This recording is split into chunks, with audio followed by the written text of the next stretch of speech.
untuk uh, pembebasan biaya penempatan, kemarin kita sudah suarakan.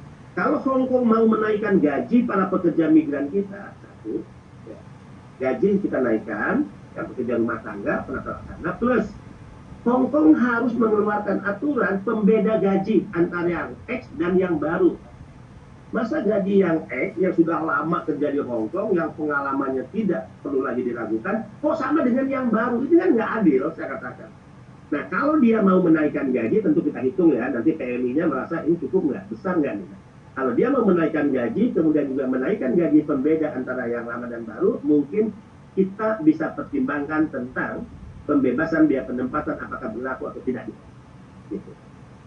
Nah, tapi terkait aturan itu, ya kan kita serahkan kemarin pemberi kerja, kemudian karena pemberi kerja waktu itu suasana COVID, mereka mengatakan, Pak, kalau ini Bapak paksakan sekarang, ini 2 tahun lalu ya, kan kita juga lagi COVID, ekonomi para pemberi kerja juga lagi ada masalah.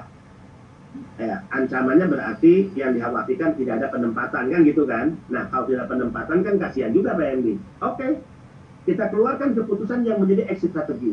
Oke, kalau kemarin di Perban 09 2020 kita serahkan kepada pemberi kerja, tapi karena situasi COVID mereka tidak mau menerima para pekerja karena ekonomi mereka belum pulih. Kalau itu terjadi maka tidak ada penempatan, maka akan mengancam ribuan bahkan puluhan ribu pekerja tidak bisa berangkat, termasuk ke Hong Kong, ke Taiwan, ke negara-negara Asia, ya misalnya. Oke, kita tarik dulu keputusan ini, tapi exit strateginya adalah biaya penempatan kembali kepada PMI, tapi KPK 212 mengatur dirembes oleh pemberi kerja. Rembesnya kan bisa macam-macam, bisa setelah kontrak selesai dia rembes, ya, atau setelah tiba di Hong Kong misalnya, setelah ekonominya pulih dirembes oleh pemberi kerja. Tapi informasi terbaru nih, ya mudah-mudahan terkabul, Hong Kong mengarah kepada menyetujui, walaupun belum tertulis, belum ada pertemuan, mengarah kepada upaya untuk menyetujui tentang dorongan kita tentang kenaikan gaji, ya. Nah, berbagai kebijakan sebagai terobosan kita lakukan terus-menerus, upaya tata kelola penempatan, pelindungan, terus kita perkuat ya di lapangan, karena mimpi saya adalah seperti Pak Jokowi katakan, Mas, kalau pelepasan PMI itu coba seperti pelepasan kontingen Olimpiade, pelepasan kontingen SEA Games, kan sekarang perlakuannya begitu ya. Nah oke, sekarang masuk ke pertanyaan awal lah ya. Saya ini asli dari Bandung, Jawa Barat. Nakal di masa saya studi SMA, ya saya tertinggal 2 tahun, akhirnya saya dibuang oleh orang tua ke Sulawesi Utara. Sulawesi Utara kenapa menjadi pilihan tempat pembuangan saya? Karena di sana ada kakak saya nikah dengan orang Manado yang saat tahun saya dibuang ke Manado, beliau menjadi camat di salah satu kecamatan Kabupaten Talaut, kabupaten yang berbatasan dengan Filipina. Ya. Nah, saya dibawa oleh orang tua saya, seorang ibu, bukan diantar oleh kakak laki-laki, oleh seorang bapak, tapi ibu. Ya, saya naik Kambuna 5 hari 5 malam di Tanjung Priuk. Bayangkan, kita nggak mampu naik pesawat, kita tidak mampu juga sewa kamar milik ABK, kita hanya tidur bersama kita di Selasar, lalu lalang orang yang ada di kapal Kambuna. Kemudian saya ditampung 1 bulan di keluarga dari ipar atau dari kakak ipar saya. Kemudian saya dibawa lagi satu malam dengan kapal kayu ya. Waktu itu masih kapal kayu ke Talaut. Nah di Talaut ternyata ibu saya meninggalkan saya 1 bulan di sana. Alasan mau ke Manado, ternyata udah kembali ke Bandung ya. Dan ternyata saya dimasukkan ya, lanjutkan studi SMA kelas 2. Jadi saya lulusan SMA Lirung, ya, Kabupaten Talaut, Sulawesi Utara. Setelah itu saya lulus, kemudian saya studi di Fisip Unsat, ya, Universitas Samratulangi, Fakultas Ilmu Sosial, Ilmu Politik. Karena saat itu era Orde Baru, era perlawanan terhadap rezim totalitarian Soeharto, saya terlibat dalam aktivisme kampus, ya, mengadvokasi kasus-kasus rakyat yang tertindas, yang digusur dari tanah-tanah miliknya, melawan pengusaha, melawan pemerintah, melawan tentara. Saat itu saya dikenal sebagai aktivis yang saat 98 saya bergabung di Jakarta, ya. Dan aksi terakhir saya selain pendudukan MPR DPR yaitu mogok makan 5 hari di kantor YLBHI, 2 orang dengan Wahab Kalaohu, ya mahasiswa Unija, saya mewakili Unsrat. Aksi mogok makan itu adalah aksi untuk lebih menekan tekanan internasional agar cepat melakukan tekanan ya turunnya Soeharto saat itu. Ya, hampir menjadi korban penculikan juga dari grup Mawar waktu itu yang kita tahu persis telah menghilangkan puluhan aktivis dan bahkan ada 13 kawan-kawan kita yang hari ini mati, meninggal, diculik, yang kuburan dan jenazahnya tidak pernah ya diketahui juga oleh keluarganya. Reformasi ya 98 meletus, saya kembali ke Sulawesi Utara, saya dipercayakan menjadi calon anggota DPR provinsi dan alhamdulillah 3 periode berturut-turut saya menjadi anggota DPRD provinsi Sulawesi Utara. Aneh juga ya, saya Islam, Muslim, minoritas di Sulawesi Utara, tidak punya marga ya, tapi saya diberikan kepercayaan oleh rakyat Sulawesi Utara yang mayoritas Kristiani untuk menjadi anggota DPR mereka. Ini testimoni saya, bagaimana masyarakat Kristiani sangat toleran, tidak pernah mempersoalkan seseorang agamanya apa, berasal dari mana, sukunya apa, warna kulitnya apa, bentuk matanya apa. Saya yang minoritas, pendatang, Islam, itu bisa diterima oleh mayoritas masyarakat Kristiani, diberikan kepercayaan sebagai anggota DPRD, ya, sekitar 3 periode. Terakhir, 2014, saya diberi kepercayaan sebagai anggota Senator Republik Indonesia dari Sulut, ya, dari Sulawesi Utara, dari masyarakat provinsi yang mayoritas Kristiani. Lagi-lagi kepercayaan itu diberikan kepada saya. Dan setelah tahun 2019 saya mengakhiri jabatan saya sebagai senator, saya masuk diajak oleh Pak Erick Thohir, Pak Jokowi ke tim kampanye nasional Jokowi Maruf Amin. Saya diberikan kepercayaan ya menjadi direktur kampanye dan 11 direktur di posisi PKN. Dan di luar dugaan, tiba-tiba saya diberikan kepercayaan oleh Presiden untuk memimpin BP2MI, sebuah badan yang saya mendapatkan pelajaran penting berharga dalam hidup, bahwa memang pada dasarnya agama telah mengajarkan kita bahwa kita diciptakan Tuhan untuk tidak hidup sendiri. Kita diciptakan Tuhan untuk bisa bermanfaat bagi orang lain. Dan ternyata problem yang sangat kompleks yang dihadapi oleh pekerja migran Indonesia, ya, yang dengan latar belakang yang berbeda, berasal dari daerah yang tidak sama, bertarung hidup di luar negeri dengan segala resiko yang mereka hadapi, ini semakin menguatkan komitmen saya. Komitmen dan rasa kemanusiaan yang sering saya katakan kepada internal, tidak cukup negara melahirkan peraturan dan kebijakan, tapi di atas itu akan selalu ada, dan itu paling penting, yaitu keberpihakan dan rasa kemanusiaan. Jika negara hanya memproduksi aturan, regulasi, tidak memiliki rasa kemanusiaan dan keberpihakan, maka akan jadi kering ya tugas-tugas negara yang diimplementasikan untuk rakyat ya, dan rakyat tidak akan mendapatkan manfaat apa. Nah, mungkin sekilas itu Mbak Yuni sebagai pengantar ya. Terima kasih banyak. Ya, dan pertama kali saya sangat senang sekali karena mungkin banyak sekali teman-teman kita, karena teman-teman kita itu sukanya satset ya Pak ya. Tapi saya sekali lagi, karena kita belum kenal Bapak, kenapa saya mempertanyakan misi dan tujuan Bapak untuk hadir di Hong Kong sini. Bapak sudah berhasil nih tentang Taiwan. Targetnya itu Hong Kong apa Pak? Kan setelah dijelaskan semuanya nih. Karena saya sudah tidak bekerja di agent lagi, tapi perkembangannya masih sama aja Pak. Dimana saya dengarkan itu ada yang 3.200, ini berdasarkan data saya, potongan 3.200 itu masih berlaku Bapak. Ya, ini yang pertama. Dan yang kedua, kalau masih di bawah standar 2.200 itu masih oke. Ya, tapi ini yang 3.000 Bapak. Saya sama Mas Andro, karena saya pribadi punya grup overcharging Bapak. Jadi saya bisa memberikan data itu pada Bapak, dan jika Bapak bersedia, saya bisa masukkan salah satu staf Bapak untuk menangani tentang overcharging. Oke. Nah, jadi ini yang pertama tentang overcharging. Dan yang kedua tentang kebijakan yang Bapak katakan tentang pinjaman itu, saya sebagai TKW Hongkong, bahkan beberapa curhatan itu kita tidak pernah mendengarkan ada yang punya pinjaman. Karena saya sebenarnya ada masalah Bapak, di mana satu orang sudah hamil 6 bulan itu bisa terbang ke sini karena terbelit ekonomi dan sudah melahirkan di Hong Kong. Kerja 3 bulan dan di Hong Kong melahirkan kemarin Bapak, 2 minggu yang lalu. Ini yang kedua. Yang ketiga, banyak sekali terjadi sakit biaya sendiri. Saya tahu dari pihak KJRI sudah menghubungi. Pada faktanya Yuli itu menanyakan uang pada saya, notabene saya bukan siapa-siapanya dia. Tapi karena agensi bilang tidak punya uang, majikan bilang tidak punya uang, dan saya punya uang donasi dari saudara-saudara, maka saya akan keluarkan dulu. Tapi saya tetap akan menuntut pada majikannya untuk mengembalikan pada saya. Karena ini saya pinjamkan karena saya ingin Yuli melakukan CT scan. Nah, dari kejadian-kejadian seperti ini, karena saya butuh tindakan Bapak. Kalau saya sama Mas Sandro, karena ya minim Bapak, karena saya bangga Bapak mau bergabung dengan kami. Kami juga senang nih. Kalau seperti ini, saya punya masalah ini dibawa kemana gitu loh. Ya, betul. Oke. Ada lagi yang disampaikan? Saya jawab dulu ya. Pak Benny dulu yang itu. Oke. Ya. Undang-Undang 18/2017 30 ya, ayat 2 sudah mengatur terkait besaran cost structure ya, pembiayaan. Nah, saya ingin buka nih. Berapa sih idealnya yang diatur oleh negara BP2MI sebagaimana undang-undang tentang biaya penempatan orang untuk bekerja, ya.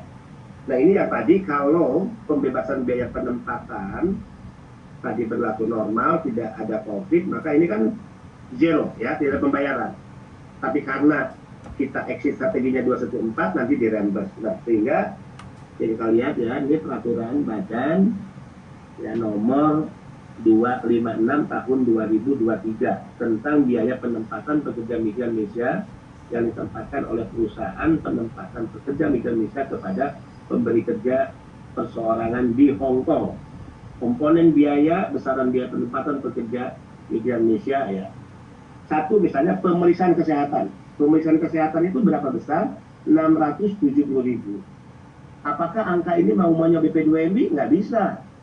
Berdasar keterangan di sini ada nih, berdasar ya Peraturan Menteri Kesehatan nomor 26 tahun 2015 ya.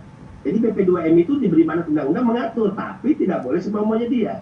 Bahkan transaksi pembayarannya tidak ada sesen pun melalui BP2MI, nggak boleh. Misalnya kesehatan, ya bayar di sana, di medical check up ya. Medical check up-nya mana? Ya sesuai nama-nama rumah sakit yang sudah mendapatkan izin dari Menteri Kesehatan. Kedua, pemeriksaan psikologi, ya psikotes 550.000. Berdasar apa? Berdasar ya surat dari Kepala Pusat Pengembangan Kompetensi Aparatur Sipil Negara Kementerian Kesehatan nomor sekian. Dua komponen itu ya. Kemudian ketiga, paspor. Paspor untuk yang baru itu 0%. Yang berbiaya adalah mereka yang renew, ya. Nah, itu pakai biaya untuk paspor berikut. Yang baru nol, tidak ada. Nah, jadi kalau ada P3MI perusahaan yang bayar paspor ya sekian untuk yang baru, nah, itu tipu-tipu itu penipuan. Keempat, komponen kepesertaan jaminan sosial ketenagakerjaan, jam sostek ya. Itu hanya 37.500 untuk sebelum bekerja ya. Kemudian selama dan setelah bekerja 332.000. Ya udah kalau kita totalin hanya 370.000-an lah ya untuk asuransi. Manfaatnya apa? Tentu jika meninggal di cover asuransi, sakit di cover asuransi, kecelakaan kerja di cover asuransi. Nah, khusus ini saya pernah perang nih di DPR. Saya pernah ngamuk dan protes di DPR. Bahkan saat saya paparan di slide, sengaja di halaman terakhir itu bukan terima kasih. Saya cantumkan di situ BPJS TK sama dengan dolim, jahat, dan curang. Bayangkan, ada nggak kepala negara, pimpinan lembaga negara, presentasi di DPR, kemudian halaman terakhir itu bukan terima kasih, sebagaimana lazimnya paparan, saya menutupnya dengan halaman slide BPJS sama dengan dolim, jahat, dan curang. Ini juga problem nih. Ayo saya tanya, kenapa PMI nggak mau membayar BPJS saat dia renew? Karena saya katakan kepada DPR, kepada BPJS, ngapain mereka mau bayar, manfaatnya kagak ada, saya bilang, buat PMI kita. Ditanya oleh DPR, emang manfaatnya nggak ada? Nggak ada, saya bilang. Kalau meninggal oke, mereka pulang ke Indonesia, ya, kemudian bisa diurus, ya, klaimnya oleh keluarganya. BP2MI mengawal pengurusan itu, oke. Tapi yang sakit, curangnya di mana? Ini peraturan lagi nih, yang curang ini, yang jahat ini.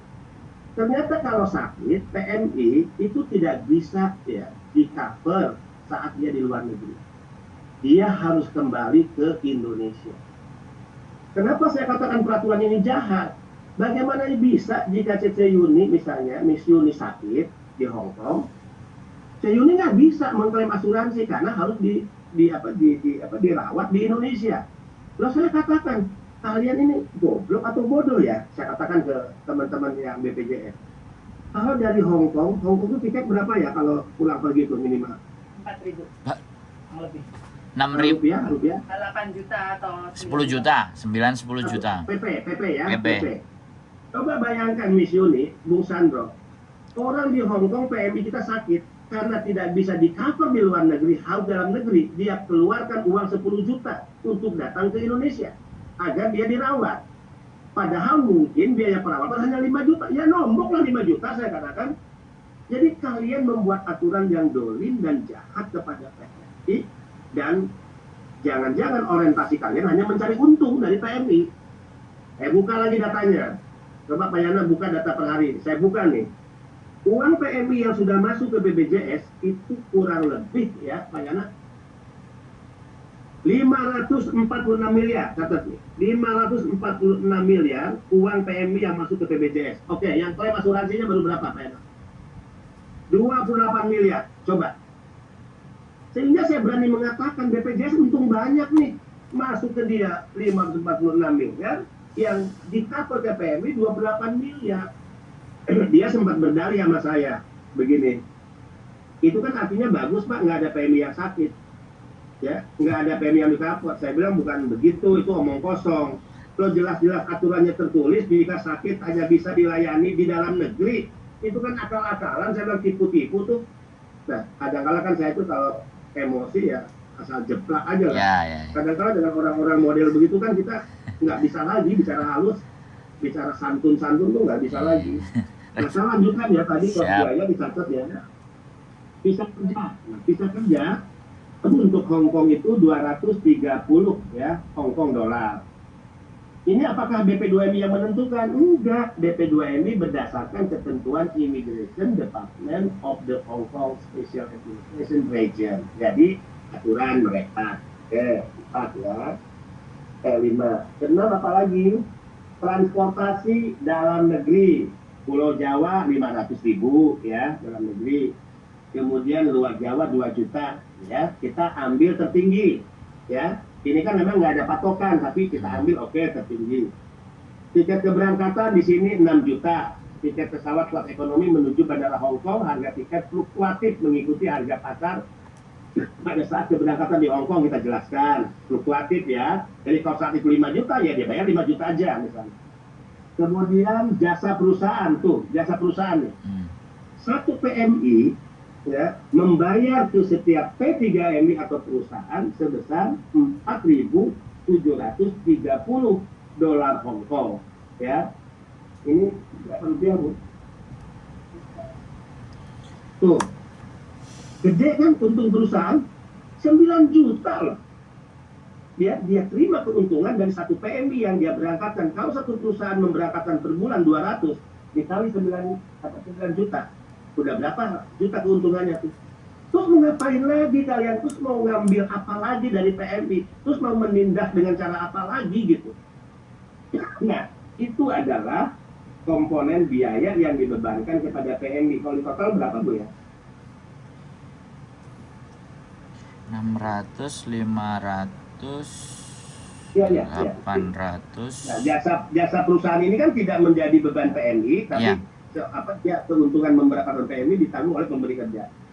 Jadi total biaya dari PMI ini tidak sampai 50 jutaan, 40 jutaan. Itulah yang kemudian sekarang overcharging terjadi. Nah, terkait overcharging ini kita nggak bisa compromise, nggak bisa ya.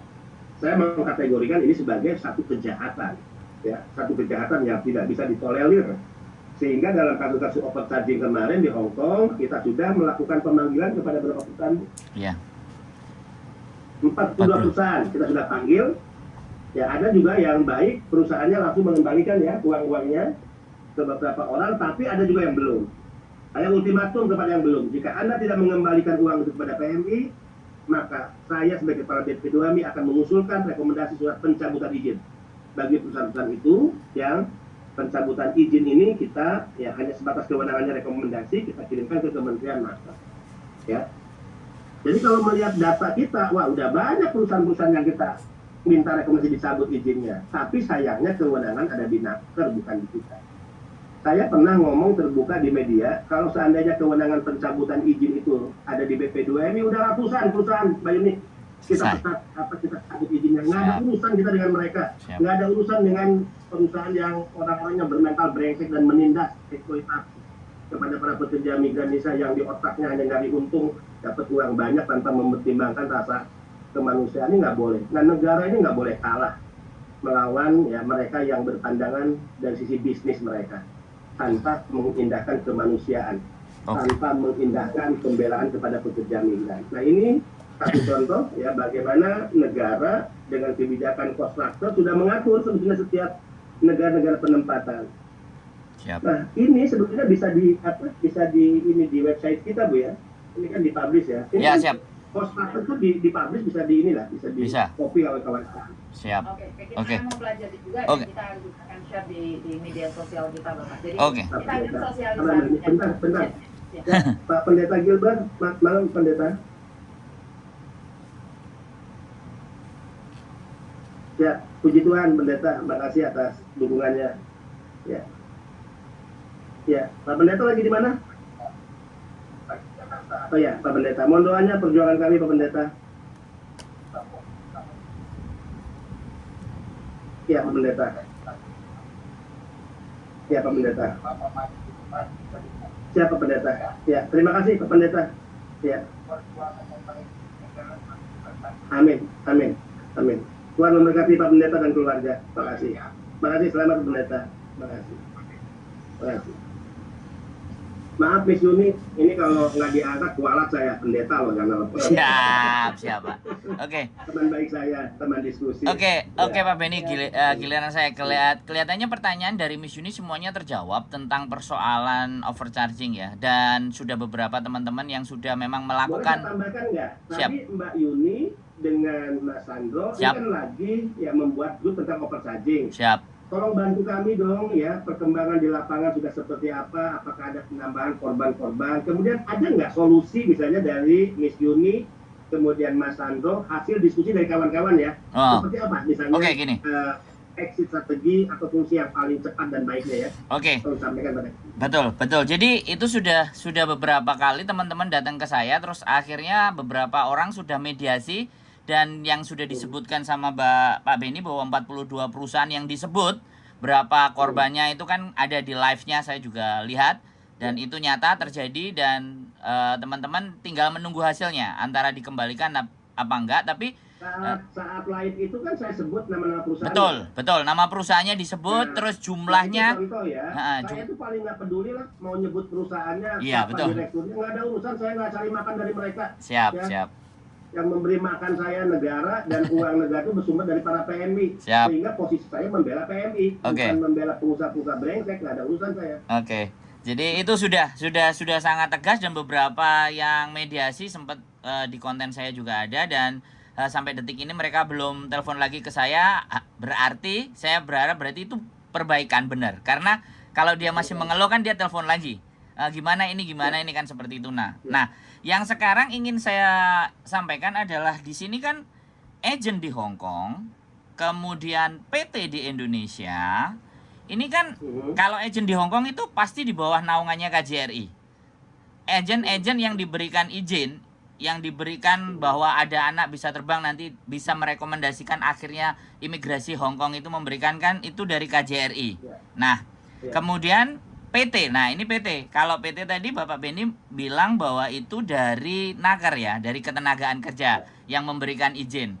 Nah, ketika Pak Benny berjuang, itu kan pasti harus sinkron kepada sama badan-badan tersebut kan. Dengan Nakernya harus ada sinkron bahwa PT ini melakukan ABCD bla bla bla bla, korbannya sekian. Nah, kemudian di KJRI pun datanya teman-teman kan juga sudah masuk.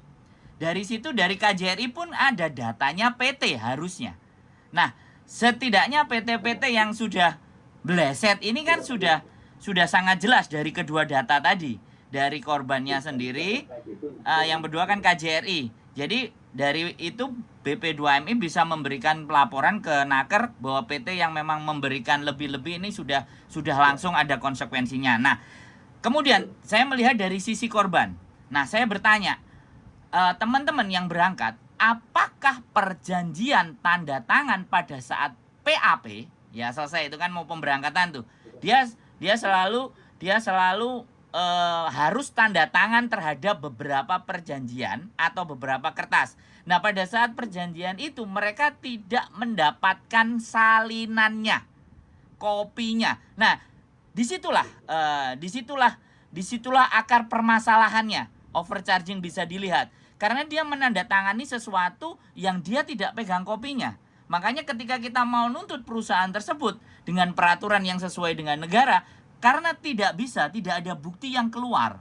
Mereka tidak memegang itu, teman-teman. Karena kalau sampai mereka banyak cerita cincong-cincong kepada mereka, maka nasib mereka tidak jadi berangkat. Nah, ini persoalan. Sedangkan pada saat PAP, visa sudah turun, Pak Beni. Jadi di situ kami yang mau membuktikan, mau melawan secara hukum, secara personal ya, ibaratnya tidak melalui badan-badan atau stakeholder yang ada. Dengan pengacara pun kita melakukan, tetapi kalau tidak memegang bukti perjanjian itu, maka sama aja bohong.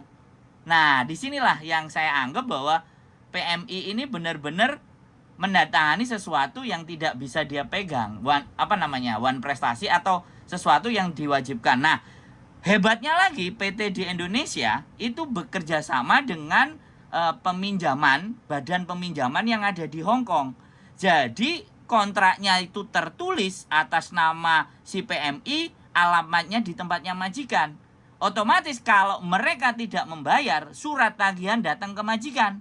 Nah, di situ majikan yang akan berusaha, kamu ngapain begini-begini, kan saya sudah bayar ABCD bla bla bla bla. Nah, dianggapnya PMI-nya ini yang berhutang, bermasalah. Sedangkan orang-orang Hong Kong tidak tahu peraturan Indonesia yang biaya penempatan dan semuanya tadi sekitar ya 1.600 kalau normal. Ini prakteknya aja ya, saya pikir undang-undang saya akan lebih ribet menyampaikannya. 1.600 dikali 6 itu sekitar 9.000 sekian lah, nggak sampai 10.000. Kalau itu teman-teman masih bisa bayar, tapi kalau melebihi dari angka tersebut otomatis melanggar peraturan. Nah, disitulah kami sangat kesulitan untuk bisa membuktikan, karena surat perjanjian yang tanda tangani teman-teman itu tidak sampai ke mereka. Jadi mereka itu melakukan hal di mana dia nggak ngerti perjanjian harus ini. Di situ panjang kali lebarnya ada beberapa lembar, dan setiap HP atau apapun, rekaman atau apapun yang ketika sudah masuk ke PT dan mau berangkat itu dilarang keras untuk teman-teman dapat. Dan satu tambahan lagi bahwa mereka dipaksa tanda tangan plus di video sama salah satu oknum PT. Nah, saya itu mendapatkan beberapa anak yang tidak membayar potongan, diancam video tersebut akan disebarkan dan menyatakan bahwa dia pinjam uang. Masih ada videonya, Pak. Nah, jadi ini mungkin kita akan kumpulkan lagi banyak sekali video-video yang ditekankan oleh PT. Jadi PT itu mengambil video. Oh, mereka punya utang, ya saya Yunia Darwati punya utang 19 juta pada PT AAA. Jadi itu sangat nyata sekali ya Bapak. Oke. Jadi itu yang pertama. Yang kedua berikutnya kan pada saat silakan minum Pak, monggo. Jadi saya semangat sekali ini soalnya. Jadi yang kedua adalah pada saat kemudian mereka membayar ke PT karena tanda tangan tidak bisa, otomatis ketakutan mereka. Orang baru datang aja yang sudah lama itu masih sangat mungkin bisa break kontrak atau mentalnya bisa jatuh, bisa down, apalagi dia potongannya 6 bulan. Nah, yang pertama itu. Nah, yang kedua, PT kembali lagi, PT itu tidak berpromosi. Jadi PT itu menggunakan yang disebut sebagai PL atau bangsa kita paham lah, calo namanya. Nah, karena di dalam undang-undang negara kita bahwa menyita dokumen pribadi, KTP, KK, akte dan semuanya itu kan tidak diperbolehkan. Otomatis kalau PT sudah kena larangan itu kan artinya, nah, data dokumen tadi yang megang orang calo dan calo meminta bagian. Dari situlah mengembangnya potongan. Jadi dari PT memberikan ke calo tersebut ngembang dapat. Jadi PT-nya tidak, sampai detik ini saya yang hanya bisa melihat PT yang masih promosi ada di Indonesia itu ada beberapa yang di sosial media, tapi nggak semua. Yang paling gencar ya Parko Laut. Saya sebutkan juga di sini ya, karena memang mereka gencar promosi dan ada beberapa PT yang kebetulan pemiliknya ada di Hong Kong. Nah, dari situ Pak, makanya kami Parko Laut itu berbayar nggak? Zero cost. Jadi kalau jadi karena konsisten ya. Ya konsisten. Makanya saya sebut sering menyampaikan ke saya zero cost, dan tentu kalau PMI bisa memperkuat ya yang mereka sampaikan kepada kami, ya berarti kami ya clear ya. Clear, siap. Jadi di situ makanya perjuangan kami terhenti hanya gara-gara tidak memegang bukti perjanjian yang ditandatangani teman-teman. Kalau Jadi benar nanti Parko Laut itu zero cost ya. Siap. Ya, kita BP2MI nggak akan ragu untuk ikut kampanye. Ya, betul. Pekerja udah berangkat lewat Parko Laut, di sana zero cost, nggak ada pinjaman, nggak ada potongan. Nggak salah kok kalau kita kampanye untuk hal yang faktanya baik kok. Siap. Itu Pak. Jadi itu yang pertama. Jadi yang berikutnya lagi yaitu tadi kita tidak bisa membuktikan karena tidak ada perjanjian, karena PT banyak sekali yang tersebar. Dan itu keluhan yang dirasakan sama teman-teman yang sejak zaman dahulu kala, overcharging itu selalu menjadi bahan yang luar biasa karena memang itu awalan masuk ya. Jadi seperti itu sih Pak. Kami jadi yang mungkin ya solusi yang ingin kami sampaikan adalah peraturan Indonesia itu kita translate ke dalam bahasa Inggris dan bisa diberikan kepada majikan setiap mau kontrak. Nah ini pastinya kan yang harus dikasih kan agent, untuk dikasihkan ke majikan, terlepas itu mau dibaca atau tidak. Peraturan dari negara kita kan seharusnya mereka juga tahu walaupun dia ada di negara sana bahwa ini peraturan ini sebenarnya buat CC-nya agar tidak dipalakin dengan pinjaman tadi yang belum kelar. Jadi di translate ke bahasa Kantonis dan majikan tahu bahwa mengambil mbak-mbak itu peraturan di Indonesia seperti ini. Nah itu kan kembali lagi tugasnya dari KJRI. Saya nggak ngerti nih di BP2MI dan KJRI ini fungsi koordinasinya saya tidak paham. Jadi seperti itu, tapi saya sangat terima kasih. Itu Pak Beni, bagaimana selanjutnya? Sudah. Oke, dari saya jawab satu persatu ya. Siap. Di sini Sandro, pertama perjanjian kerja sebetulnya saat PMI ya diverifikasi dokumennya, salah satunya kan perjanjian kerja. Nah bisa aja kan ini akal-akalan lah, dikasih dulu kepada si PMI ya untuk diverifikasi oleh BP2M, setelah itu diambil lagi kan. Siap. Oke, ini masukan yang baik nih ya. Nah inilah yang saya anggap pentingnya kita sering komunikasi, agar saya selalu katakan saya tidak akan hanya mau mendengar laporan bawahan saya ya. Kita sudah cukup pengalaman 32 tahun lalu, birokrasi yes man, birokrasi yes boss, birokrasi yes man, birokrasi yes boss. Siap. Otentik, original itu adalah lapangan. Yes. Lapangan itu berarti para pekerja migran. Nah ini saya baru tahu nih, ternyata banyak pekerja kita yang perjanjian kerjanya dia tidak pegang. Yes. Siap. Padahal yang dimaksud dengan perjanjian kerja itu kan melibatkan kedua belah pihak. Betul. Maka kalau kedua belah pihak dua-dua harus memegang perjanjian kerja. Siap. Oke, ya.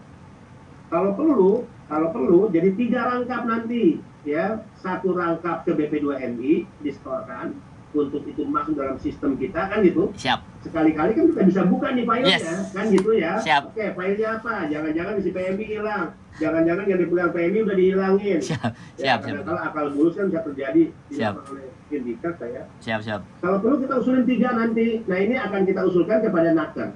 Ya. Tapi kalau Naker tidak mengirim surat untuk meminta dalam perjanjian kerja dibuat 3 rangkap, ya udah surat BP2MI akan meluncur kepada setiap P3MI, ya, kepada perusahaan. Nggak dilarang kok oleh undang-undang untuk kita mengirimkan surat meminta perjanjian kerja sampai 3, ya. Betul. Jadi kalau tidak dilarang ya bisa kan gitu. Siap.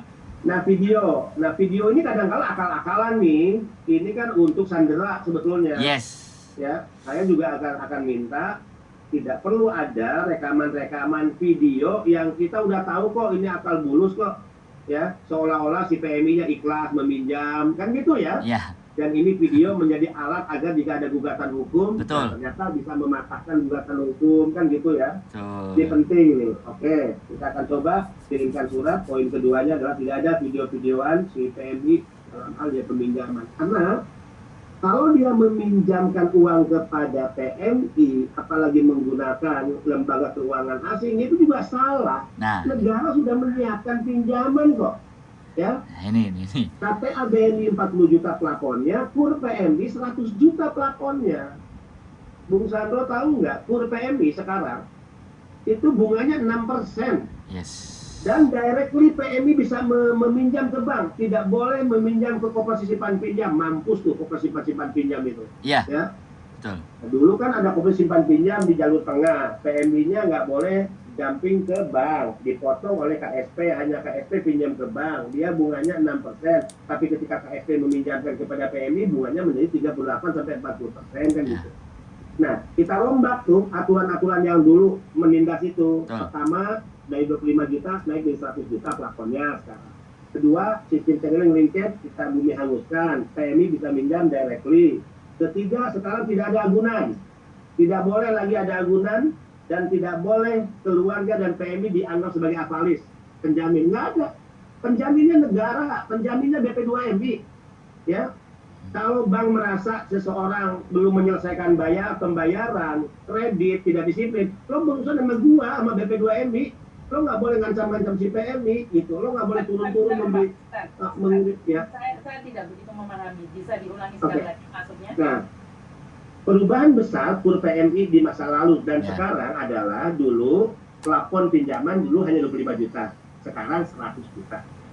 Kedua, dulu PMI menjadi avalis dan keluarganya, penjamin. Penjamin. Ya. Sekarang nggak ada, penjaminnya BP2MI. Saya sering ngomong ke pihak bank, kalau ada PMI berutang lo anggap belum bayar 1-2 bulan, kemudian lo mau turunkan debt collector, kemudian lo minta mau nyita barang milik keluarga, lo berhadapan sama gua, penjaminnya gua. Mereka tidak boleh lo intimidasi, lo kirimkan debt collector, lo sita barang-barang milik keluarga, nggak boleh. Siap. Jaminannya negara, Siap. sudah urusan saya itu, kan gitu ya. Siap. Kemudian ketiga, dulu ada sistem channeling dan linkage, di mana PMI nggak bisa langsung ke bank, dipotong jalurnya oleh koperasi simpan pinjam. Sekarang PMI langsung ke bank. Tidak boleh lagi ada koperasi simpan pinjam. Nggak boleh. Nah, koperasi simpan pinjam kan dulu akal-akalan P3MI. Jadi P3MI ini ngurus penempatan, dia membentuk koperasi untuk minjam ke bank. Nah, banyak tuh seperti itu. Ya. Nah, ini nggak boleh lagi ya. Nah, ini perubahan-perubahan besarnya yang kita lakukan pada hari ini. Kalau mereka masih menggunakan praktek meminjam ke lembaga keuangan, memang KUR ini kan tidak disenangi oleh P3MI kebanyakan. Ya, tidak disenangi karena keuntungan mereka hilang, keuntungan mereka berkurang. Tapi jika mereka memaksakan menindas PMI dengan menggunakan lembaga keuangan asing, ya sudah laporin ke kita semua. Laporin ke kita semua. Dan pasti itu adalah awal terjadinya overcharging. Sudah dipastikan terjadi overcharging. Ya, meminjam uang ke lembaga keuangan asing pasti bunganya sangat tinggi. Jadi tolong dilaporkan ke kita. Kemudian penyitaan dokumen nggak boleh. Laporkan ke kami perusahaan-perusahaan mana yang melakukan penyitaan dokumen kepada para pekerja migran Indonesia. Ya. Sip. Jadi jargon sikat sindikat termasuk kita sikatnya yang begini-begini. Mantap. Nggak ada urusan kita, nggak ada beban. Benar. Ya. Kita jargon nih. Sikat sindikat. Oke? Ya, sikat sindikat. Sikat. Oh. Jadi kita punya jargon di mana ada Wah, mantap. saya mau itu jaketnya. seragam resmi kita begini, jargonnya sikat sindikat. Wah. Ayo kita Hongkong gimana, Bro? Ya, itu jargon kita, BP2MI. Ya. Oke. Siap. Jadi ini sepertinya bukan hanya omong doang ya Bapak ya. Dan Ya. sepertinya sudah terbukti di Taiwan. Kita nunggu Hongkong. pelaksanaannya secara nyata di Hongkong. Ya kita kan Ya. tidak mau dibanding-bandingkan Bapak. Jadi Ya. kita akan membuktikan saja omongan Bapak dan kita tunggu seperti apa. Ya. Ada beberapa orang yang melaporkan pada saya bahwa uangnya dikembalikan. Oh ya. Saya tetap percaya dan tidak, dan saya akan mencari bukti-bukti yang lain bahwa Ya. kerja nyata Karena sekali lagi nih, berapa ratus ribu pekerja, tidak semuanya bisa kita tampung Bapak. Jadi saya memahami kelemahan ini dan kenapa kehadiran saya dan Sandro ini sebenarnya untuk memfabrikasikan, jangan takut speak up. Yes. Ya. Takut speak up. Jadi apapun, ya resiko terberat konsekuensinya pada diri sendiri. Tapi jangan takut. Kalau kita takut, besok mereka akan mengancam teman-teman yang berikutnya. Jadi kalau memang tidak mampu, lupakan. Tapi kalau kalian berani, ya seperti yang Bapak katakan, sikat sindikat. Wah. Setuju sekali dengan kata tersebut. Luar biasa. Tambahan info ya, Boleh. tambahan info dalam 3 tahun kepemimpinan saya ini sudah 129 perusahaan yang dicabut izinnya. Ya. Oke. Mantap. Tahun 2020 126 perusahaan. Tahun 2021 karena situasi Covid tidak ada penempatan ya. Kemudian tahun 2022 1 P3MI, 1 perusahaan, dan 2023 2 P3MI. Nah, kalau laporan-laporan overcharging tadi masuk, mereka tidak mengembalikan uang, berarti usulan dan rekomendasi pencabutan izin untuk tahun 2023 ya, mudah-mudahan dikabulkan oleh Naker, pasti akan bertambah angkanya untuk P3MI yang akan dicabut izinnya. Iya, ini terbukti Pak. Ada di lapangan pun ada beberapa yang memang sekarang proses agak sedikit lebih sulit dan potongan semakin turun. Jadi yang ada di lapangan itu sekarang memotong 2.300 saja itu masih berpikir. Jadi 2.000. Nah, ini perkembangan yang luar biasa. Ini benar. Ini yang terbaru ya. Ya, ini yang disampaikan sama Pak Benny benar ini. Nah, karena kan kita di bawah. Nah, kita kan di bawah nih. Jadi kan kita dengerin curhatan mereka nih. Kita sangat di bawah benar apa yang mereka rasakan, apa yang mereka keluhkan. Nah, 2.300 itu udah maksimal mereka mengeluarkan. Jadi yang lebih tinggi lagi sudah tidak ada, apalagi setelah kemarin habis live. Nah, cuman permasalahan berikutnya adalah ini Pak. Nah, itu tadi saya anggap bahwa sudah sangat luar biasa perkembangan untuk overcharging. Sudah ada perbaikan. Nah, yang berikutnya ini yang lebih banyak lagi persoalan adalah teman-teman itu datanya banyak yang berbeda. Nah, di sini. Nah, terkadang kita ketika dikeluhkan di Indonesia cari uang susah, jualan pentol sehari kalau nggak hujan dapat 50.000, kalau hujan cuma dapat 10.000, 12.000. Kalau kita dari bawah terus dikeluhin kayak gitu itu kan kadang-kadang berpikir kan Pak, bahwa apa yang bisa tak perbuat gitu loh. Melihat mereka pingin proses karena dulu mantan ex Hongkong, tapi berjuang kembali lagi ternyata tidak bisa bertahan lagi, terus kepingin balik lagi. Nah, data mereka tidak sama, ada tahun yang dituakan, tanggal dituakan. Nah, mau tidak mau, PT juga pasti berpikir keras untuk bisa memberangkatkan teman-teman. PT-nya, jadi PT kalau memberangkatkan pastinya ada sesuatu hal ke Disnaker. Bagaimana lobby-lobbynya PT? Tolong dong, ini dicoba begini dan begitu, tolong supaya ini diloloskan dan akhirnya mereka berangkat. Nah, itu kan pasti tambahan biaya lagi. Tapi setidaknya tidak terlalu besar ketika sudah ada platform dari BP2MI bahwa 1.600 dikali 6. Nah, oke lah, naik menjadi 2.000 atau 2.300 maksimal, teman-teman masih bisa terima di angka tersebut. Tapi ketika sudah 2.500, 600 sampai 3.000 itu kan sudah keterlaluan sekali. Nah, masalah-masalah teman-teman yang berbeda data ini ya sekali lagi tidak semua.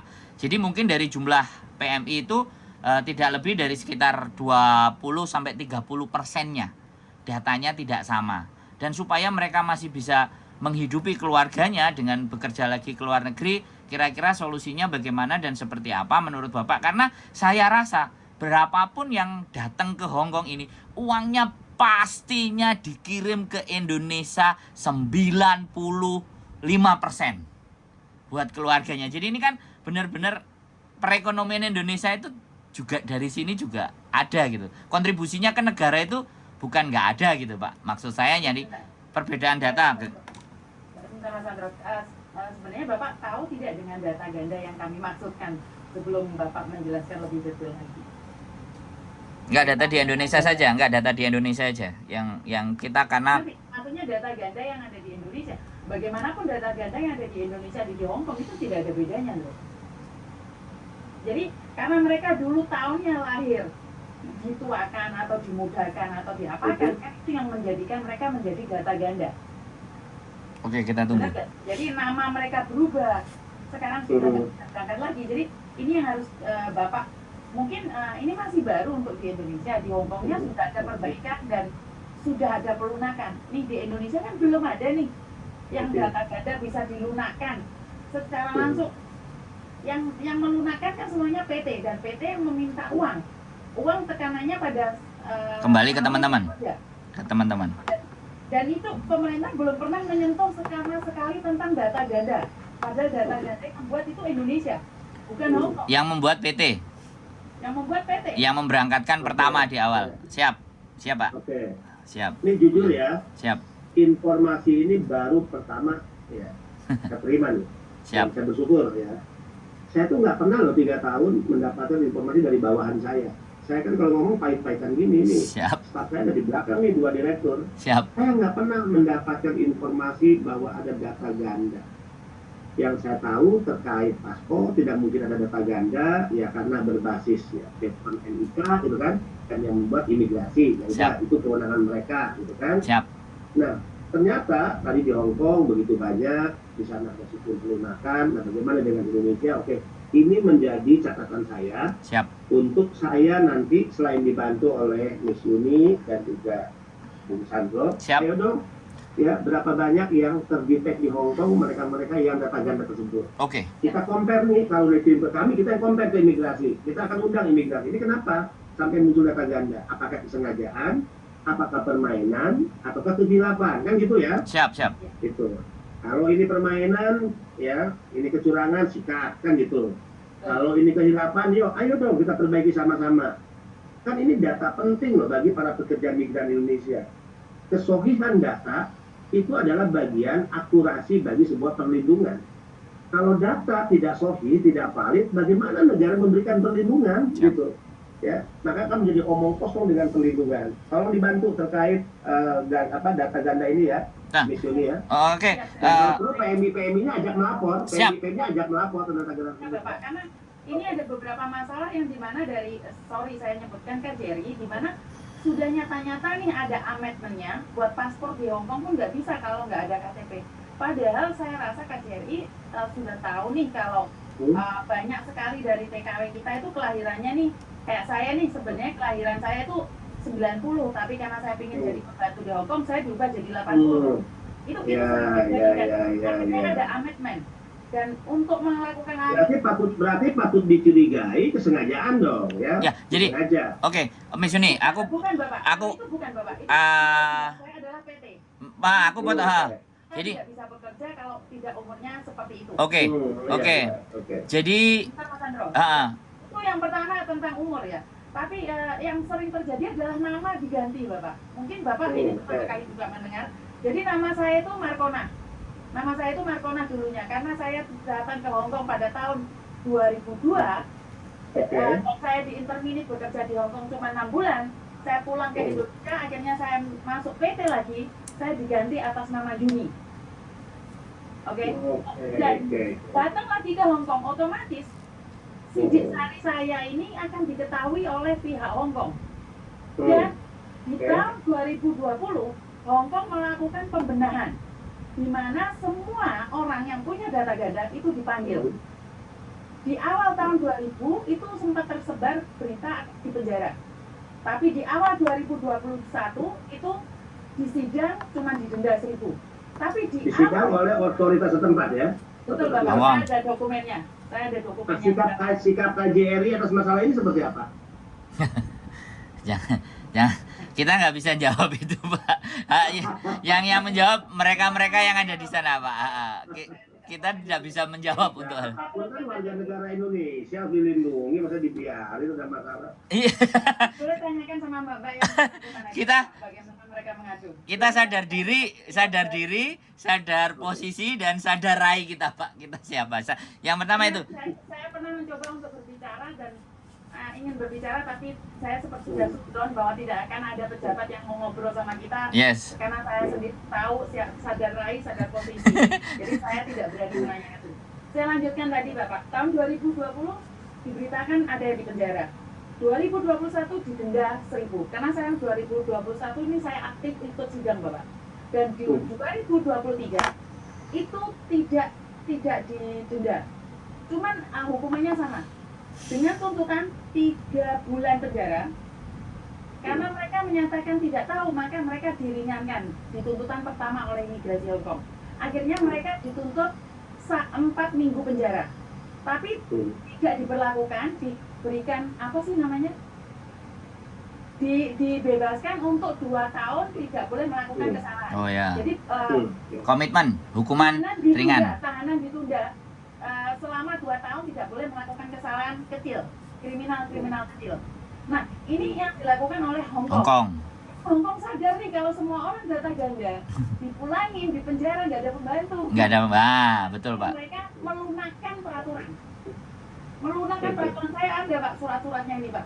Saya pegang semuanya surat-suratnya. Nah, dari situlah apakah Indonesia tuh pernah dengar nggak komentarnya kalau ada data ganda? Pernah dengar nggak kalau saya itu dulu namanya Markona diganti Yuni? Pernah tahu nggak kalau saya itu kelahiran 90 diubah jadi 80? Apakah itu jadi rahasia saja atau pernah diungkap di sebelum-sebelumnya? Ini sebenarnya yang lama yang kita ingin tanyakan pada pejabat, tapi hanya Bapak yang kebetulan ada waktu sama kami. Yang punya hati buat kami. Ya, Terima kasih. Ya, kalau melihat ya kasusnya seperti yang dipaparkan gamblang oleh Kes Yuni Bung Sandro, saya bisa menyimpulkan ini kesengajaan. Yes. Ini bagian dari permainan. Siap. Dan ini bisa dikategorikan ya terkait jati diri, ini kejahatan dong. Siap. Ya. Kan pemalsuan dokumen itu kejahatan loh, ya. Siap. Ini ada pidananya, dan yang dikorbankan siapa? Ya, dipalsukan dimulai dari Indonesia, masuk ke negara penempatan, kemudian bermasalah di sana, harus menjalani proses hukum, berjuang untuk proses hukum sendiri lagi. Yes. Nggak ada yang ngurus, nggak ada yang dampingi, nggak ada yang menyiapkan pengacara, nggak ada negara agung untuk melakukan pembelaan misalnya. Ada Bapak, pengacara ada ya. Hong Kong. Iya, pengacaranya Hong Kong. Bono ya. Sebentar, Miss. Tapi gimana ya kalau orang Hong Kong lebih peduli kepada warga negara kita dibandingkan negaranya sendiri? Ya, itu Pak. Itu juga kejahatan. Tapi yang ngomong itu kejahatan biarkan saya, Bro. Ya. Oh iya, siap. Biarkan saya. Jadi Makanya kalau negara membiarkan anak bangsanya diadili di negara lain tanpa hadir negara hukum pembelaan, itu adalah kejahatan. Biar yang ngomong ini saya, jangan Miss Yuni, jangan jangan Bung Sandro. Siap. Itu kejahatan negara. Siap. Nah, ini menarik. Besok kebetulan saya punya jadwal dengan Pak Yuda ketemu ya, Direktur LRI dan Dirjen Protokol. Kita ada ketemuan nih besok. Ya, saya akan menyampaikan masalah ini sudah dicatat oleh Ibu Yani. Besok pertemuannya jam 15.30 di jadwal saya. Ya, jam 1 saya melepas 150 pekerja migran G2G ya, sampai jam 3, jam 15.30 saya pertemuan dengan Dirjen Protokol dan Pak Yuda, termasuk membahas kita mampu mencegah hari ini di bandara 141 yang akan berangkat dengan menggunakan pesawat Garuda Charter. Perintah saya tadi Kepala Balai Serang, cegah, nggak ada urusan dengan Garuda. Saya bilang, pasti Garudanya nggak tahu tuh bahwa yang akan diberangkatkan adalah pekerja yang diberangkatkan secara ilegal. Cegah, saya bilang. Ada informasi, Pak, orang kaya, konglomerat. Saya bilang, jangankan konglomerat, orang kaya, setan siapapun, nggak ada urusan dengan aku. Saya bilang, kita nggak makan hidup dari para konglomerat, ya. Kita makan hidup dari ibu bapak kita. Dan ibu bapak saya sudah meninggal. Jika saya berbuat jahat pada negara ini, bapak ibu saya pasti nggak tenang di kuburannya. Nah, besok saya ingin sampaikan ke Pak Yuda. Pak Yuda, kita ini kan udah berapa kali nih jaga ke Kamboja misalnya. Ya. Tapi jangan-jangan mereka diberangkatkan lagi. Terus gimana nih? Ayo deh menghadap presiden lagi sama ibu Menlu. Nah, itu tadi saya guyotin Pak Yuda. Siap. Ayo, yang kita lawan ini orang-orang besar, orang kaya. Masa negara ini kalah sama bajingan-bajingan itu? Saya bilang, enggak lah. Nah, besok kita ketemu, saya sampaikan juga ya masalah ini ya. Siap, terima kasih Gitu. Bapak. Oke, ada yang lainnya? Saya rasa itu, Miss. Sementara karena Bapak mulai tadi sudah ada di jalan dan kita sudah 1 jam lebih, Bapak, saya sangat appreciate sekali, saya pribadi, karena ini pertama kali dalam sejarah hidup saya di mana seorang pejabat mau meluangkan waktu yang katanya cuma sebentar saja dan ternyata mau menjelaskan sampai bilang sikat sindikat. Ini jargon yang kita tidak pernah dapatkan ya Indra ya. Siap. Harus dapat dong. Hari ini kita ada. Seragam kita. Oke, kita bisa ambil itu seragamnya Indra. Jadi kita bisa bareng-bareng. Coba kalau ketik di Google ya, kalau ketik di Google sikat sindikat yang keluar BP2MI loh, bukan Mabes Polri, bukan penegak hukum yang lain, bukan BP2MI. Mantap, terima kasih. Mantap ini. Jadi kami merasa bangga. Mungkin untuk saat ini kami masih belum merasakan secara langsung kehadiran Bapak, tapi saya yakin dan percaya saat Bapak hadir memberikan kekuatan pada kami dan kami memiliki rasa percaya diri bahwa di belakang kami itu ada seorang Bapak yang sanggup dan siap berperang bersama kami Yes. untuk menghadapi sindikat-sindikat yang sengaja menjatuhkan nama kami, menjatuhkan nama Bapak juga, menjatuhkan harkat dan martabat kami. Yes. Jadi kami merasa sekarang ini pede di jalan. Kalau ada orang macam-macam sama kita, sikat sindikat. Siap. Sindikat, jangan takut. Siap. Jadi Kalau ada masalah di lapangan, viralkan, viral is justice. wah, siap Pak, siap. Kasih mampu mereka. Oke cukup. Sementara waktu seperti itu Bapak. Ya, Nanti saya mungkin ini, Boleh. ini dan juga Mas Andro. Boleh, Pak. Mudah-mudahan kunjungan saya ke Hongkong jadi Siap. bantu kami nanti ya. Kami akan ada satu pertemuan dengan para agensi di sana. Wah, ini keren ini Pak. Dan udah ada nih beberapa P3MI yang mau, Pak kami ikut dong pertemuan. Enggak, saya bilang pertemuan itu enggak mau saya ada satu P3MI pun. Kalau perwakilan PMI yang hadir, jadi segitiga nih, saya mewakili BP2MI, lembaga negara, agensi di sana, atau asosiasinya, plus perwakilan PMI, oke, jadi segitiga nih. Siap. Tanpa agensi Indonesia. Siap. Ya, tanpa agensi Pak, Indonesia. tapi kok saya sudah ada bocoran nih, ada beberapa agen nanyain saya, emangnya Juni mau ketemu sama Labor Indonesia? Saya tanya loh. Nggak tahu. Siapa? Ya. Oh, sudah bocor. Soalnya kalau agensi Indonesia ikut ke sana, jangan-jangan si asosiasi agensi di sana udah diberikan masukan-masukan harus ngomong ini, ngomong itu, Iya. Betul Pak. Oke. Siap. Kemudian yang Nah. kedua, Bapak benar-benar orang lapangan ya Pak ya? Sebenarnya. Bapak memang Iya. orang lapangan. Nah, pertemuan dengan PMI-nya itu di mana, Miss Yuni, kita ingin lakukan di mana pertemuan sama PMI-nya. Tadi kan sama agensi, pasti di ruangan ya, dengan asosiasi. Tapi saya nggak mau pertemuan itu mengundang kecurigaan, saya nggak mau. Hidup ini saya sering sampaikan kepada jajaran. Hidup ini jangan kita habiskan hanya untuk mengklarifikasi isu rumor kita. Hidup kita untuk kerja. Siap. Nah, jangan beri ruang orang untuk curiga, saya katakan. Nah, pertemuan kita dengan agensi di sana, saya ingin ada pihak lain yang hadir, dan bukan P3MI Indonesia, tapi pimpinan atau tokoh-tokoh PMI di Hongkong. Bisa. Yang harus hadir mendengarkan dan terlibat langsung dalam Bisa. pertemuan. Nah, untuk pertemuan dengan PMI-nya di mana tuh baiknya? Di sini.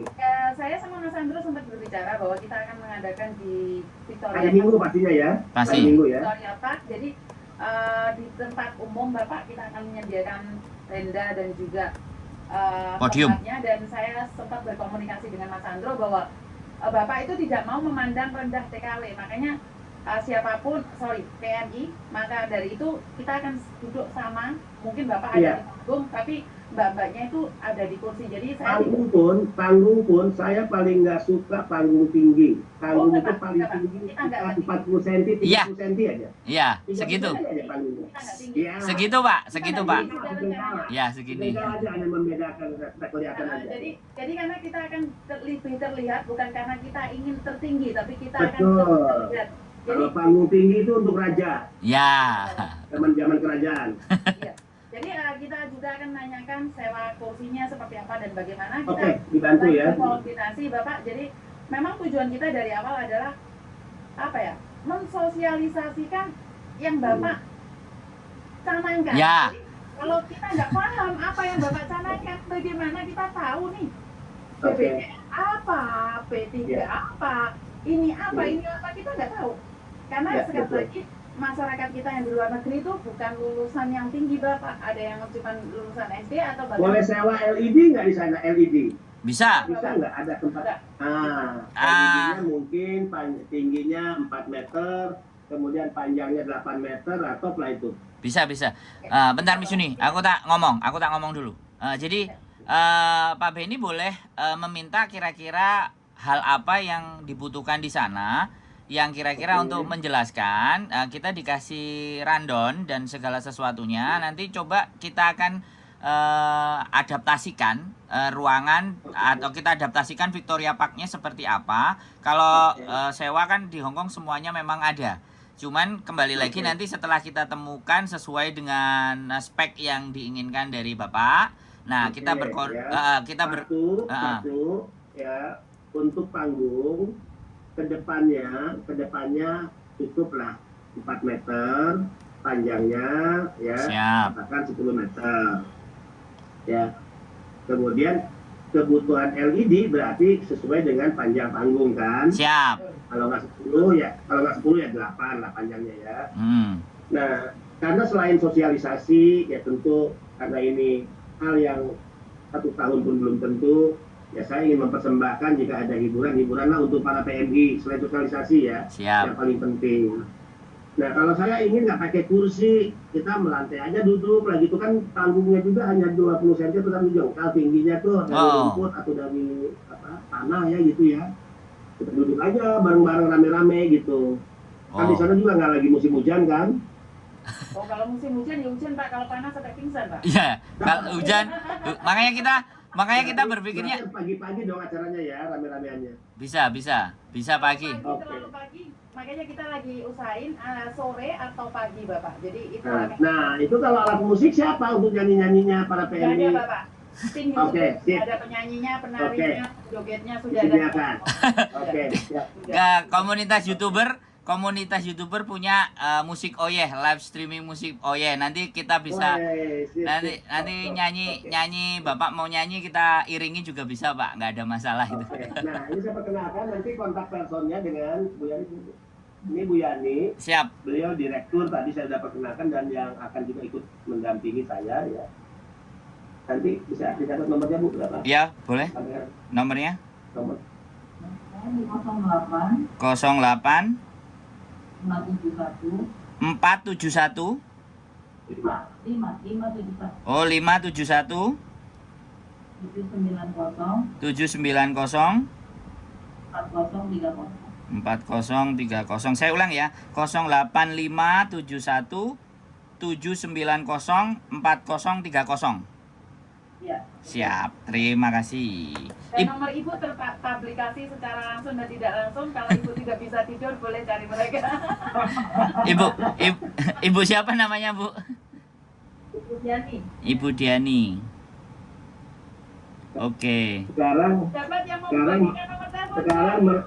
sekarang saya pantau. Saya bilang jangan kalian menganggap kepala badan udah tidur loh. Saya intip mana WA yang masih aktif kan ketahuan loh. Jadi mereka nggak boleh tidur di sebelum masuk jam 2 pagi. Waduh Pak. Kejam sekali Pak, jangan Pak. Jadi Pak, karena stamina itu butuh juga. Jadi saya akan melaporkan juga Ibu. Jadi jangan sampai jam 2 Bu, karena paginya saya buka. Siap. Stamina Pak. Jadi kadang-kadang sampai jam 2, kadang-kadang jam 10 juga bisa tidur Bu. Jangan difokus gitu. Jadi ini adalah satu kebahagiaan saya pribadi. Pejabat negara mau membagikan nomornya di pabrik, dan saya sangat paham bahwa tidak semua bisa tercakup karena saya sendiri aja bukan siapa-siapa, ribuan SMS Bu ke saya. Jadi saya sadar karena saya sendiri bukan public figure ataupun pejabat ya, tapi kalau boleh cek ini ada 11.254 SMS yang belum bisa saya jawab, dan termasuk miss call ya Bu ya. Oke. Miss call-nya itu satu hari itu 100 sampai 200 miss call. Sudah hampir dibilang call center. Ini bagian dari call center aduan-aduan teman-teman. Jadi seperti itu. Jadi yang gaji saya YouTube Pak. nah, secara Mas Sandro, siap. banyak cara Tuhan Yes. untuk menggunakan seseorang sebagai alatnya. Siap. Mudah-mudahan Mas Sandro dan Mbak Yuni sebagai alat Tuhan yang siapkan Tuhan untuk membantu. Siap. Amin. Semoga kita semua diberkati Tuhan dan kita semua bisa menjadi satu Bapak, dan seperti jargonnya Bapak, kita akan punya jargon juga di mana sikat sindikat buat kita juga. Jadi kita akan, kalau bisa kita buat jaket Bro, masa kalah sama yang sana Bro. Siap. Bisa. Ya. Aku bawain nanti jaketnya. Terima kasih. Siap. Sebenarnya gitu ya aku mau Bro. Aku nunggu Bapak ngomong. Oke, sudah. Oke. Jadi itu aja dari kami Bapak, saya sangat appreciate seperti yang saya katakan tadi. orang baik akan berkumpul dengan orang baik, dan semoga Terima kita kasih. adalah orang-orang baik tersebut. Dan Makasih, kalau ada mudah-mudahan. kata-kata dari kami, Mas Andro dan juga tim, karena sebenarnya masih banyak sekali pertanyaan dan mereka menyarankan tiap Ya. seminggu sekali kita berbicara satu sama lain. Dan Ya. kalau ada kata-kata yang salah, saya minta maaf, dan wassalamualaikum Ya. warahmatullahi wabarakatuh. Waalaikumsalam, Tuhan memberkati kita semua. Sehat selalu, Miss Yuni, Mas Siap. Andro, dan seluruh pekerja migran Indonesia. Yes. Selalu tetap optimis dan Yes. tetap menjadi Indonesia. Siap. Siap, merdeka. Saya langsung pamit, terima kasih. J, Ya. matur sembah nuwun, terima Ini kasih. langsung rapat kita nih. Ya, ya, siap. Lanjut, Ya, sih. terima kasih, terima Ya. kasih. Oke. Terima kasih. Yuk. Oke, Mas Andro, kita lanjutkan lagi. Ini adalah sesuatu yang sangat bagus sekali ya Mas Andro. Mungkin tidak banyak yang tahu atau bahkan tidak banyak yang paham dengan misi yang ada. Ini adalah kekuatan dari Mbak Neti ya Mas Andro ya. Bisa dibilang kekuatan Mbak Neti. Jadi apa yang terjadi hari ini saya ucapkan banyak-banyak terima kasih sekali buat Mbak Neti yang selalu Buat teman-teman. kita. Buat teman-teman semuanya, nanti bingung kalau ada kan ada yang namanya Neti. Semua buat Oh, teman-teman. bukan Neti ya, bukan ya, ya teman-teman semuanya. Ya, teman-teman. I love you full buat kalian, dan kita tunggu aja, dan kita sudah sarankan sama Pak Benny bahwa hari Minggu kita akan ketemuan. Dan sebenarnya saya ini lagi di-inboxin beberapa agent yang nanyain, kamu akan ketemuan sama pegawai Indonesia ya, padahal saya sendiri tidak tahu yang dimaksud adalah Pak Benny. Miss, jangan-jangan kamu orangnya agent juga ya? Sepertinya dulu iya, Mas. Sepertinya dulu ya. Tapi sekarang saya bukan. Ini kan gaji yang saya nggak mau. Karena saya sudah bersyukur dan alhamdulillah dapat gaji dari YouTube. Jadi Oke. saya lebih fleksibel, lebih satset. Iya. Dan ada puspa keluar perang. Gitu, Iya. Jadi, Oke. tidak ada yang bisa melakukan sesuatu. Dan terima kasih buat teman-teman yang selalu berpesan, hati-hati Miss Yuni ntar dideportasi. Kalau saya Lanjut. Jadi saya mungkin tidak kalau dideportasi karena saya permanen di sini. Tapi kalau saya dilabrak sama Pak Tony mungkin itu yang membuat saya takut sebenarnya. Kalau bapak negara saya adalah suami saya, itu melarang, itu yang jadi masalah. Jadi buat teman-teman, itu aja dari kami berdua. Kurang lebihnya kami minta maaf, dan wassalamualaikum warahmatullahi wabarakatuh. Berkat Tuhan mengalir atas hidup kita semua. Semoga semua makhluk hidup bahagia, dan terima kasih. Bye-bye.